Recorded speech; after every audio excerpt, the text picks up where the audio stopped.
Yo, good day everyone. Welcome to another video dito sa Man Cannot Ride.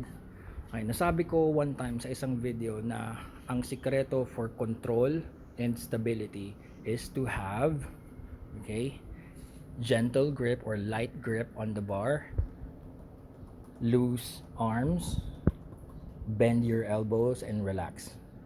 Merong nag-mensahe sa akin sa Facebook Man Cannot Ride na sabi niya hindi mo pwedeng gawin yun kasi pag ginawa mo yun lalo kang mawawalan ng control sa motor, gegewang-gewang yan sa karsada. Okay, let's prove that wrong kasi maling-mali naman talaga yun. Merong science channel or scientific channel, yung Veritasium sa YouTube, na prove na nila yan using bicycles. Ang ginawa nila, yung bisikleta, kinuha nila, tapos sa isang parang itinulak nila yung bisikleta nang walang nakasakay. At yung bisikleta, habang siya ay merong momentum going forward, nakita nila yung bisikleta, it wants to go straight. Umaandar siya, hindi siya basta nalaglag lang. Nalaglag na lang siya nung pagdating doon sa dulo, nawala na siya ng momentum tapos natumba na siya. Pero nakita nila doon, the bicycle wants to go straight. Okay, so kung magkakaroon tayo ng gentle grip on the bars, loose arms, bend your elbows, hindi mawawalan ng giya yung motor, hindi siya gegewang-gewang because of eto. This angle is the rake, tapos meron dito tayong yung tinatawag na trail. My bike has a rake angle, meron dyan isang trail. Itong Vulcan, yan, malaki yung kanyang rake angle, mahaba yung kanyang trail. Bicycles, itong single speeder ko, yung touring bicycle ni Commander, meron niyang rake, meron niyang trail. Dahil sa dalawang bagay na yon, yung rake and yung trail, yun yung magko-contribute para yung motor, okay, as long as it has momentum, enough momentum, it will go straight. It wants to go straight. Bigyan ko kayo ng example kapag nakakapanood kayo ng mga semplang sa racing, high speed crashes, 'di ba? Minsan yung motor biglang tumatayo, bumabalik pa sa pagkatayo at umaandar pa siya. Okay, meron pa siyang momentum and the motorcycle, the big bike wants to go straight. Kapag nawala na yung momentum, naubos na yung momentum, saka na siya babagsak. So it has been proven by science and by physics na ang mga two wheels, okay, kagaya nito, bisikleta man yan, big bike, cruiser, kid bike, BMX, it wants to go straight as long as meron niyang momentum. So habang nagre-ride tayo ng ating mga motor, so meron siyang momentum, di ba? Okay? It has power, it's moving forward. Kung meron tayong gentle grip on the bars, yung ginagawa na yun ng motor, yung kanyang wanting to go straight, that is what we can call as self-correction. The bike wants to go straight. It is self-correcting. Yun yung pinatunayan ng experiment ng Veritasium na a bicycle wants to steer itself.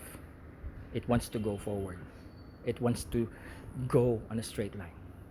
Okay?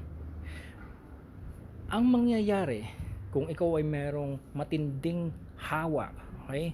If you have tight grip on the bar, if your arm is stiff, if your elbow is straight and locked, if your arm is tense, napipigilan mo yung self-correction na yon na ginagawa ng motor. So ang nangyayari, nilalabanan mo yung natural characteristic ng motor na it wants to correct itself. Okay, hindi ko sinasabing bitawan nyo na lang yung manibela para hayaan nyo na lang yung motor na mag-steer para sa inyo, because again, the motorcycle just wants to go straight. Eventually, you will hit something. So, you need to turn. Okay?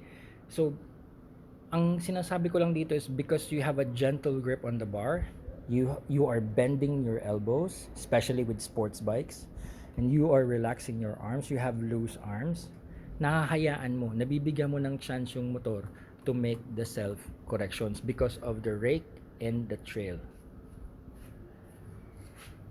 So sa tingin mo, kapag binigyan mo ng death grip, ang tawag dyan is death grip, matinding hawak, sa tingin mo, nakokontrol mo yung motor? No. you're actually doing harm sa iyo at sa motor mo. Kasi mas lalo kayong mawawalan ng control and stability. So again, for better control and stability, you have to give the bike the chance, based on science and physics, to do its self-correction because of its rake and its trail.